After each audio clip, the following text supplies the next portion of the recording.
presidential ticket. Global News. PDP presidential candidate holds crucial meeting with PDP governors after Tinubu's emergence as APC standard bearer. Federal Capital Territory to begin airlift of intending pilgrims to Mecca on Friday. And on the foreign scene, Belgian king returns mask on visit to Democratic Republic of Congo.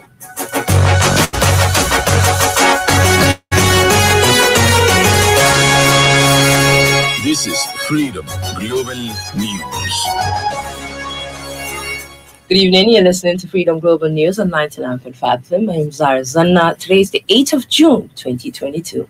And now the news in full. The national leader of the All Progressive Congress, Bola Tinubu, has emerged as the winner of the party's presidential primary. He obtained over 1,271 votes to defeat his closest rivals, ex-minister Rotimi Amechi and Vice President Yemi Osinbajo. While Amechi polled 316 votes, Osinbajo scored 235 votes. The selected members of the APC had gathered to choose the party's candidate for next year's election to replace the president. Tinubu will face 75-year-old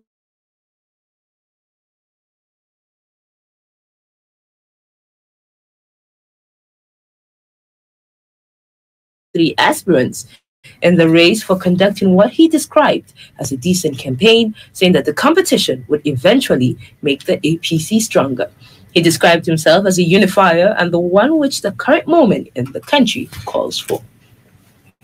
Meanwhile, Kano State Governor Abdullahi Umar Ganduje today congratulated former Lagos State Governor Bola Tinubu on his victory at the All Progressive Congress presidential primary election. The governor, in a congratulatory message personally signed by him, said the emergence of Tinubu as flag bearer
Sadio Mane from Bayern Munich. Liverpool are understood to want about 50 million euros for 30-year-old Mane, considering Bayern's similar valuation of 33-year-old Robert Lewandowski. Mane has scored 120 goals for Liverpool since arriving from Southampton for a fee of £36 million in June 2016, helping the club to success in the Champions League in 2019 and the Premier League in 2020. And on tennis, Britain's Andy Murray has advanced to the Boss Open second round in Stuttgart with a straightforward 6-4, 6-3 win over qualified team in last week's Surbiton semi-finals. Abdul Karim Muhammad Abdul Karim, Freedom Radio. The Global News is coming to you from Freedom Radio 99.5 FM. You can send your comments, opinions, and watch us live on Freedom Radio Nigeria on Facebook.com. You can get the link to the page on our website, freedomradionig.com.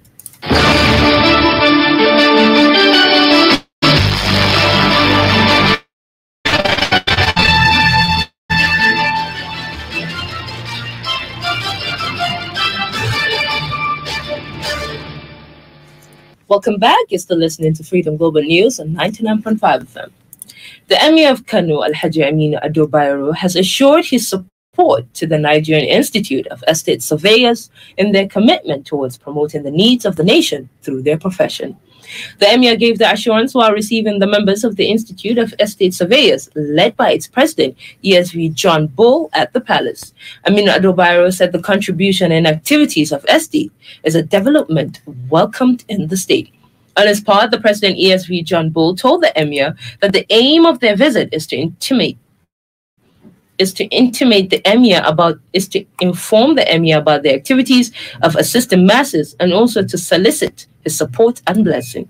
In another development, the Emir has also pledged to give support to the College of Education, Academic Staff Union, or any educational development. Correspondent Shamsi Abdullahi reports that the delegation was led by the national president of the College of Education, Academic Staff Union, Smart Olubeku. General Sani Abacha, former military head of state, died on June 8, 1998, reportedly of a heart attack. Halima Wada Sinkin has more on this. Zana Abacha was a Nigerian general who ruled as the military head of state of Nigeria from 1993 until his death in 1998. He seized power on 17 November 1993. In the last successful coup d'etat in the military history of Nigeria, he was the chief of army staff between 1985 to 1990, chief of defense staff between 1990 to 1993.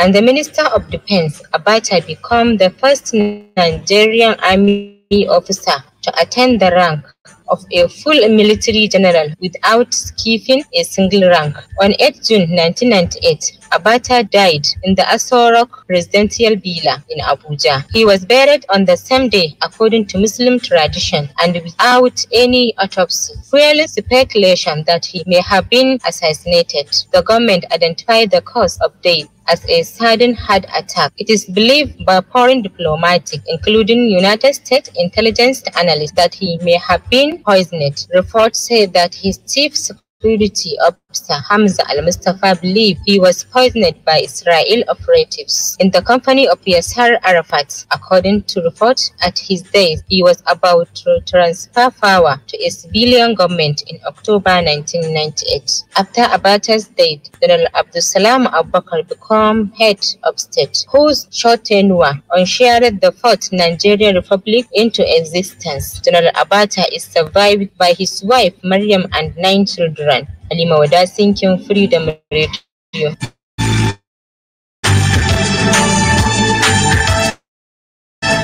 For tomorrow's weather forecast in some cities in Nigeria and parts of Niger Republic. Kano tomorrow morning is expected to experience partly cloudy weather and gentle breeze at an average temperature of 26 degrees Celsius and later increase 29 degrees Celsius with gentle breeze. Katsina will have the same weather condition at an average temperature of 27 degrees Celsius and later increase 30 degrees with sunny and gentle breeze. Kaduna is expected to have light rain and light wind at an average temperature of 23 degrees Celsius and later increase 25 degrees with light cloud and gentle breeze. Abuja will experience the same weather condition at an average temperature of 24 degrees Celsius and later increase 25 degrees with a light cloud and light wind. Lagos will have clear sky and light wind at an average temperature of 25 degrees and later increase to 27 degrees Celsius. Public Maradi is expected to be partly cloudy and light wind at an average temperature of 28 degrees and later increase to 31 degrees. While Zindar will have the same weather condition at an average temperature of 29 degrees Celsius and later increase 33 degrees with a gentle breeze. That's Abdullah Age of Freedom Radio.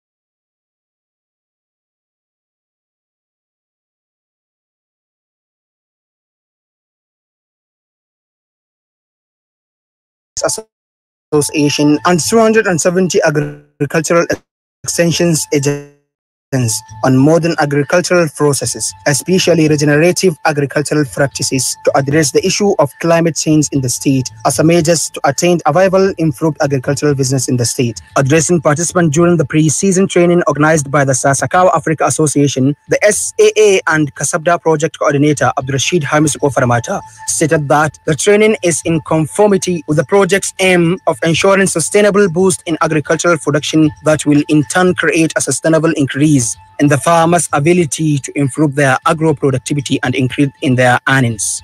He explained that the project, which is in its second year, will be spread across all the 44 local governments of the state, adding that it is bound on the participant to become committed in working with farmers and the traders to ensure the project target has been achieved. Abdurrahman Hamis Namadina, Freedom Radio.